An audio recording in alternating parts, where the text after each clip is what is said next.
அனைவருக்கும் வணக்கம். நம்ம இன்னைக்கு பார்க்குற ராசி மேசராசி. மேசராசி அப்படிங்கிறது ரொம்ப ஒரு சிறப்பான ராசி அப்படின்னே சொல்லலாம். என்ன ஒன்று, கஷ்டப்பட வேண்டிய ஒரு சூழ்நிலை இவங்களுக்கு பெரும்பாலும் அமைந்துடும்.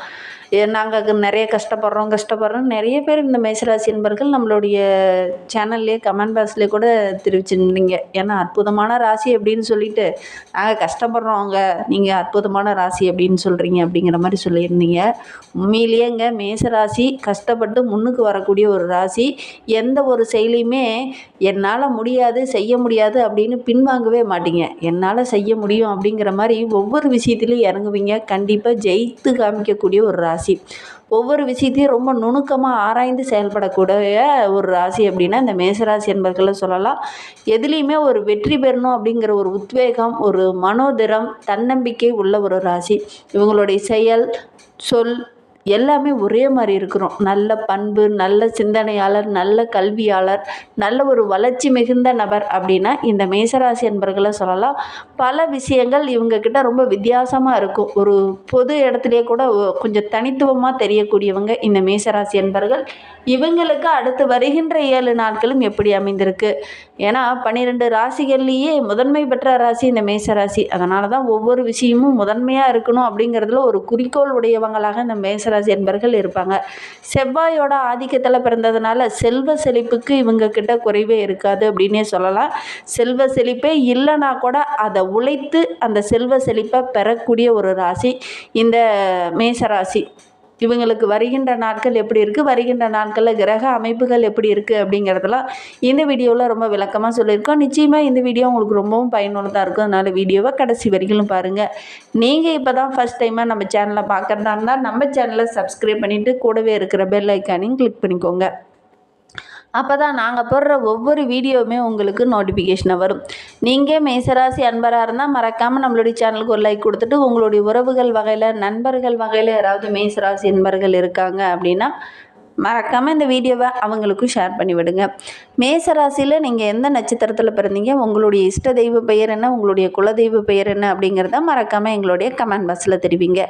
ஜோதிட ரீதியாக உங்களுக்கு சந்தேகம் இருக்குது, ஒரு வேளை ஜோதிடர்கிட்ட ஏதாவது ஆலோசனை வேணும், உங்களுடைய சுய ஜாதகத்தை பார்க்கணும், அல்லது உங்களுடைய கிரக அமைப்பு தசாபுத்தி எப்படி இருக்குது அப்படின்னு உங்களுடைய சுய ஜாதகத்தில் இருக்கிறத நீங்கள் பார்க்கணும் அப்படின்னு நினச்சிங்கன்னா டிஸ்கிரிப்ஷனில் ஜோதிடரோட வாட்ஸ்அப் நம்பர் கொடுக்கப்பட்டிருக்கு. அந்த நம்பருக்கு கால் பண்ணி முன்பதிவு செய்துக்கோங்க.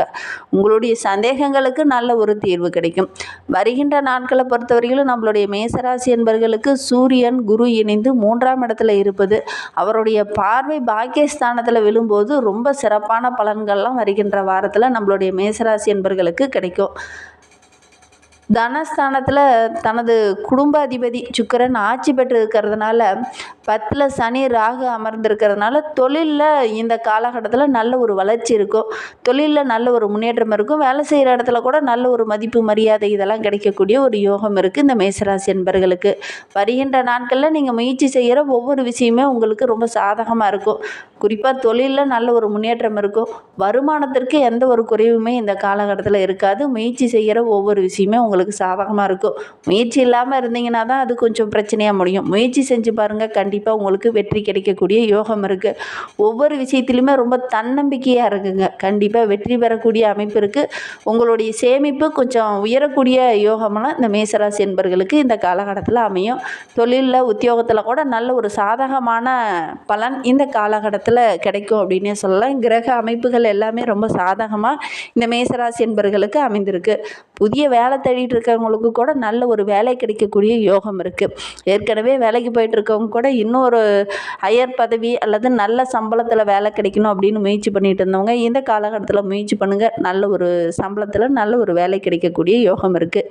நீண்ட நாளாக வீடு கட்டலாம், வண்டி வாகனம் வாங்கலாம் அப்படின்னு நினச்சிக்கிட்டு இருந்தவங்க இந்த காலகட்டத்தில் முயற்சி பண்ணுங்கள். கண்டிப்பாக வாங்கக்கூடிய யோகம் இருக்குது. உங்களுடைய ஆசை, நீண்ட நாள் கனவு இதெல்லாம் இந்த காலகட்டத்தில் முயற்சி பண்ணிங்கன்னா கண்டிப்பாக வெற்றி பெறக்கூடிய ஒரு அமைப்பு இருக்குது.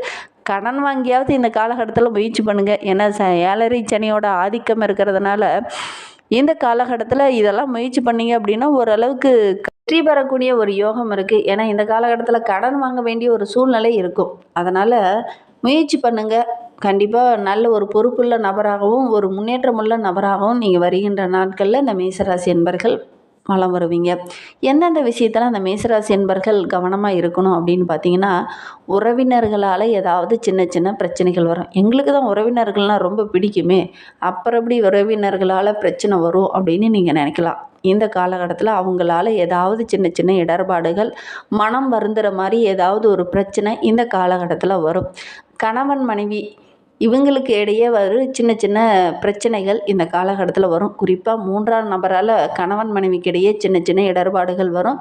இந்த காலகட்டத்தில் அடுத்தவங்களுடைய தலையீடை கொஞ்சம் குறைச்சிக்கோங்க. 3வது நபர் உங்கள் இருவருக்கு இடையே வர்றதை அனுமதிக்காதீங்க. 3ஆம் இடத்துல குரு இருக்கிறதுனால ஆரோக்கியத்தில் சின்ன சின்ன இடர்பாடுகள் வரலாம். சுபகாரிய முயற்சிகள் எல்லாம் கொஞ்சம் தள்ளி போகும். சின்ன சின்ன தடைகள், குறுக்கீடுகள் இதெல்லாம் வரக்கூடிய சூழ்நிலை இருக்குது.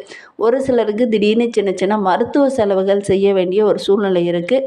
இந்த காலகட்டத்தில் இந்த விரைய செலவை கொஞ்சம் சுப செலவுகளாக நீங்கள் மாற்றிக்கிறது ரொம்பவும் நல்லது. அதனால் முடிந்த அளவுக்கு ஒரு சிலர்லாம் நீண்ட நாளாக ஒரு நிலம் வாங்கலாம் அப்படின்னு ஆசைப்பட்டுட்டு இருந்தவங்க அதெல்லாம் கொஞ்சம் முதலீடு போடுங்க.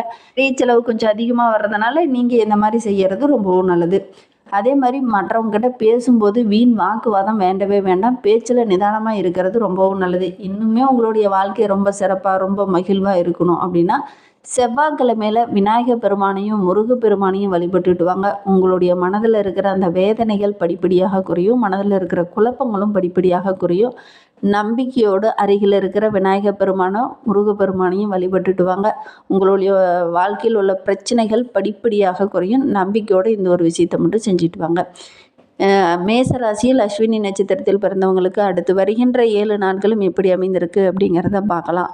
பூர்வ புண்ணியஸ்தானத்தில் செவ்வாய் கேது செஞ்சிருப்பதனால ஒவ்வொரு செயல்லையும் ரொம்ப கவனமாக இருக்கிறது நல்லது. தொழிலில் நேரடி பார்வையில் இருக்கிறது நல்லது. மற்றவங்கக்கிட்ட முக்கிய பொறுப்பை ஒப்படைச்சா கூட அது கரெக்டாக செயல்படுத்துகிறாங்களா அப்படிங்கிறத நீங்கள் கொஞ்சம் பார்த்துக்கிறது நல்லது. இல்லை அப்படின்னா சின்ன சின்ன இடர்பாடுகளை சந்திக்க வேண்டிய ஒரு சூழ்நிலை இந்த அஸ்வினி நட்சத்திரக்காரர்களுக்கு வருகின்ற வாரத்தில் ஏற்படும். கொஞ்சம் கவனமாக இருக்கிறது நல்லது. முக்கிய பொறுப்பு கொடுத்தாங்கன்னா கரெக்டாக அது செய்கிறீங்களா அல்லது மற்றவங்ககிட்ட யார்கிட்டையாவது ஒப்படைச்சிருக்கீங்க அப்படின்னா அவங்க கரெக்டாக செய்கிறாங்களா அப்படிங்கிற மாதிரி நீங்கள் கொஞ்சம் மேல் பார்வையால் பார்க்குறது ரொம்பவும் நல்லது. தடைப்பட்ட வேலையில் இந்த காலகட்டத்தில் தங்கு தடை இல்லாமல் நடக்கும். ஆனாலும் சின்ன சின்ன இடர்பாடுகள், சின்ன சின்ன தடைகள் வரக்கூடிய சூழ்நிலை இருக்குது. அதனால் ஒவ்வொரு இடத்துலையுமே ரொம்ப விழிப்புணர்வாக இருந்தீங்க அப்படின்னா பெரிய பாதிப்பு எதுவும் வராது. திங்கக்கிழமை கொஞ்சம் கவனமாக இருந்துக்கோங்க. பரணி நட்சத்திரத்தில் பிறந்தவங்களுக்கு அடுத்து வருகின்ற 7 நாட்களும் எப்படி அமைந்திருக்கு அப்படிங்கிறத பார்க்கலாம். சுக்கிரனால் வருமானம் படிப்படியாக உயரும். குடும்பத்தில் இருந்த நெருக்கடிகள் கொஞ்சம் குறையும். தொழிலில் வியாபாரத்தில் ஓரளவுக்கு முன்னேற்றம் இருக்கும். தொழிலை விரிவுபடுத்துகிறவங்க, வியாபாரத்தை விரிவுபடுத்துகிறவங்களாம் இந்த காலகட்டத்தில் விரிவுபடுத்தினீங்கன்னா ஓரளவுக்கு வருமானம் கிடைக்கும். ஒரு சிலர்களுக்கெல்லாம் இந்த காலகட்டத்தில் புதிய வாகனம் வாங்கக்கூடிய அமைப்பு இருக்குது. ஒவ்வொரு இடத்துலையுமே கொஞ்சம் நிதானமாக இருங்க. குறிப்பாக செவ்வாய்க்கிழமையில கொஞ்சம் நிதானமாக இருங்க. அவசரம் காட்ட வேண்டாம். பொறுமையாக இருக்கிறது ரொம்பவும் நல்லது. இந்த காலகட்டத்தில் ஒவ்வொரு முயற்சியிலுமே கொஞ்சம் கூடுதல் உழைப்பு போட்டிங்கன்னா கண்டிப்பாக வெற்றி பெறக்கூடிய ஒரு அமைப்பு இருக்குது. உங்களுடைய சேமிப்பு படிப்படியாக உயர ஆரம்பிக்கும். கார்த்திகை 1ஆம் பாதத்தில் பிறந்தவங்களுக்கு வருகின்ற 7 நாட்களும் எப்படி அமைந்திருக்கு அப்படிங்கிறத பார்க்கலாம். சூரியனால் நீங்கள் எடுக்கிற வேலை எல்லாமே உங்களுக்கு வெற்றியாக அமையும். நினைத்ததை இந்த காலகட்டத்தில் சாதித்து முடிப்பீங்க. குருவுடைய பார்வை இருக்கிறதுனால வீட்லேயும் நல்ல ஒரு சுபிச்சம் பெறக்கூடிய யோகம் இருக்குது. திருமண வயதில் இருக்கிறவங்க வரன் தேடிட்டு இருக்கீங்க அப்படின்னா நல்ல ஒரு வரன் அமையக்கூடிய யோகம் இருக்குது. இடம், வீடு, வண்டி வாகனம் வாங்கக்கூடிய அமைப்பு இருக்குது. உங்களுடைய நீண்ட நாள் கனவு வருகின்ற நாட்களில் நனவாகும். வருமானம் படிப்படியாக அதிகரிக்கும். அதற்கு என்ன பண்ணணும் அப்படின்னு பார்த்தீங்கன்னா கொஞ்சம் நிதானமாக இருங்க. அவசரம் காட்ட வேண்டாம். பொறுமையாக இருங்க. டக்குன்னு யாராவது ஒருத்தர் பற்றி ஒரு விஷயம் சொல்லிட்டாங்கன்னா உடனடியாக போய் அவங்கக்கிட்ட நீங்கள் கேட்க வேண்டாம். பொறுமையாக அவங்க அதை செய்வாங்களா, அது கரெக்டாக அவங்க சொல்கிறத நம்ம நம்பலாமா அப்படின்னு கொஞ்சம் யோசித்து செயல்படுங்க. அவசரம் காட்டினீங்க அப்படின்னா சின்ன சின்ன கெட்ட பேர்லாம் வரக்கூடிய சூழ்நிலை இருக்குது. இந்த காலகட்டத்தில் நிதானத்தை கொஞ்சம் கடைபிடிங்க. அதே மாதிரி இந்த காலகட்டத்தில் வண்டி வாகனத்தில் செல்லும்போது கொஞ்சம் பொறுமையாக இருக்கிறது நல்லது. நிலம் வாங்குறீங்க அப்படின்னா அது கரெக்டாக இருக்கா, வில்லங்கம் ஏதாவது இருக்கா அப்படின்னு செக் பண்ணி பார்த்துட்டு வாங்குறது ரொம்பவும் நல்லது. இன்னுமே உங்களுடைய வாழ்க்கை ரொம்ப சிறப்பாக இருக்க தினமுமே காலையில் எந்திரிச்ச உடனே சூரிய பகவானை வழிபட்டுட்டு அன்றாட வேலைகளை துவங்குங்க. கண்டிப்பாக நல்ல மாற்றம் வரும். நம்பிக்கையோடு இந்த ஒரு விஷயத்தை மட்டும் இந்த மேசராசியில் கார்த்திகை நட்சத்திரத்தில் பிறந்தவங்க செஞ்சு பாருங்கள். நல்ல மாற்றமும் நல்ல முன்னேற்றமும் வரும். நம்பிக்கையோடு செய்யுங்க. உங்களுக்கு முருகப்பெருமானை ரொம்ப பிடிக்கும் அப்படின்னா முருகனுக்கு அரோகரா, கந்தனுக்கு அரோகரா, வேலனுக்கு அரோகரா அப்படிங்கிற அந்த மூல மந்திரத்தை மறக்காமல் எங்களுடைய கமெண்ட் பாக்ஸில் தெரிவிங்க. அப்படி தெரிவிக்கும் போது கூட நீண்ட நாளாக பிரார்த்தனையாக ஒரு விஷயம் நினச்சிட்டு இருப்பீங்க இல்லையா, அந்த ஒரு விஷயம் கூடிய விரைவில் நடைபெறணும் அப்படின்னு வேண்டிக்கிட்டு செஞ்சு பாருங்கள். தேங்க்யூ.